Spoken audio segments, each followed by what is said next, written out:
So treating the upper back, one of my favourite areas to treat.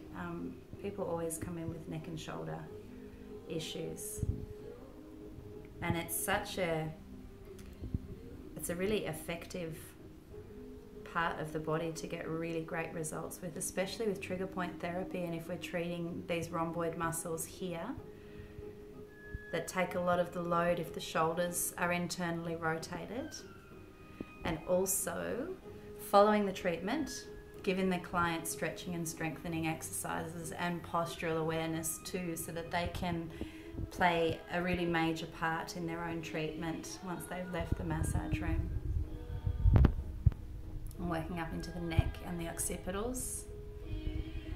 Again, for people who suffer headaches or stress or tension, neck treatments are really, really beautiful, as you would know, I'm sure.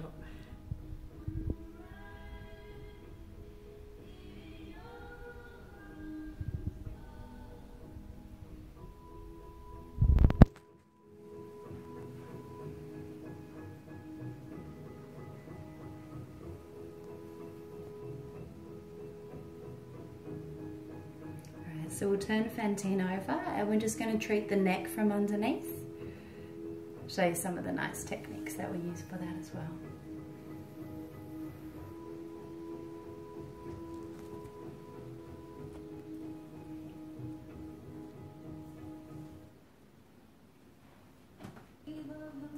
So I've just turned Fantine over, and to do that, I would hold the towel up and let the client roll themselves, and they can take their time to get organised.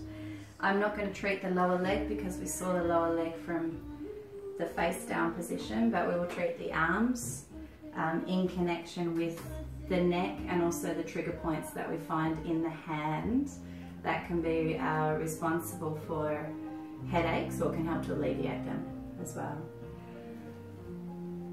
So in the forearm, people tend to really love this massage because we have so many trigger points up here around the elbow. And normally what I would be doing is I'd warm up the muscles and find the trigger point and then pause on it. And the client would breathe 3 or 4 really deep breaths right to that spot, and as they breathe out, they would relax and soften the muscles around that point. And that's the way that I use trigger point therapy. For this, we keep moving upper arm, stretching out the pec muscle as we're lifting the arm and going up into the neck.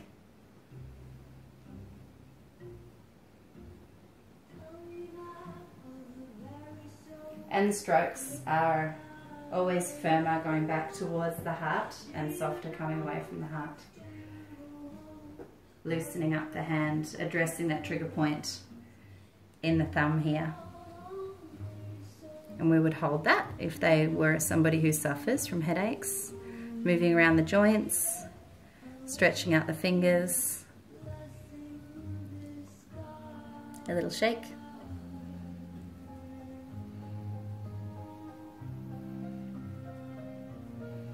And then bringing the flow of it back up the body and towards the neck.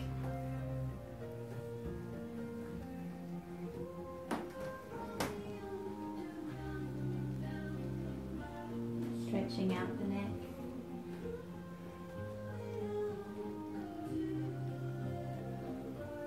Opening up the pecs again.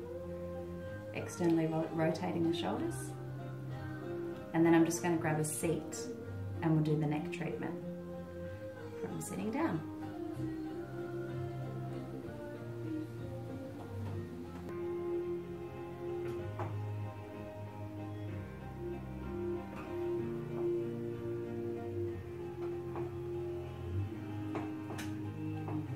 So by this stage, I would hope that the client would be happy to give me their head, and I'd be asking them to soften the neck as I do so. So with the massage treatments that I do for the first and second visit, or if we're treating clients in a retreat situation, I would explain to them everything that I'm going to do before I start, and also throughout the treatment be checking in with them always to see how the pressure is, and also to get feedback about what it's feeling for them,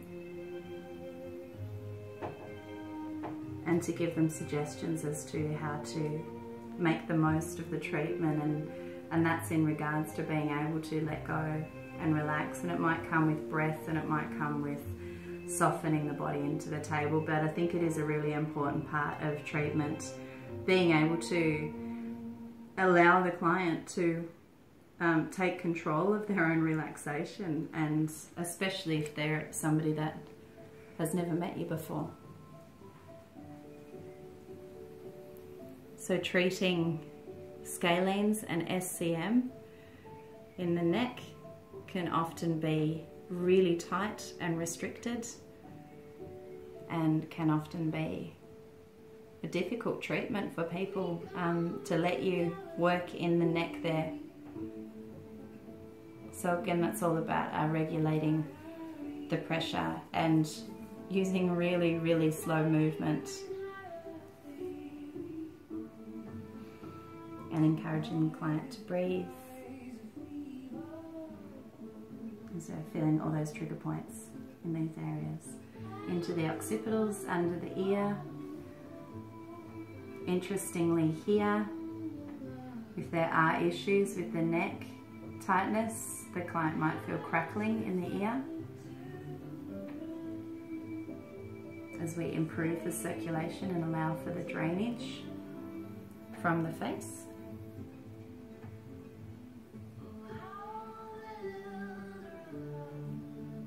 To the occipitals again.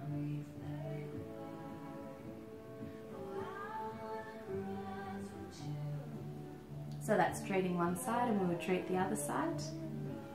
And then we're going to go into the face.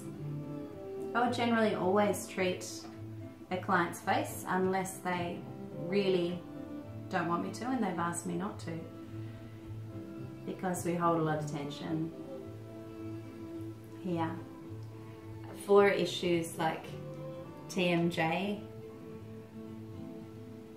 so headaches, tension stemming from the jaw and from that joint, thoramandibular.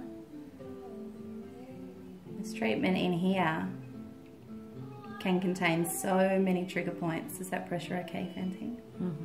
That people are not even aware of, and that can come from clenching the teeth, it can come from just setting the jaw.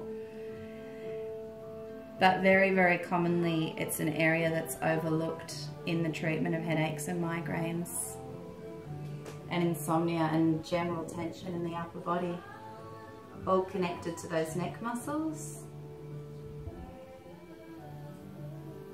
And there's a few quite amazing deep tissue techniques that we can use in this area that can really free up the jaw, which then of course affects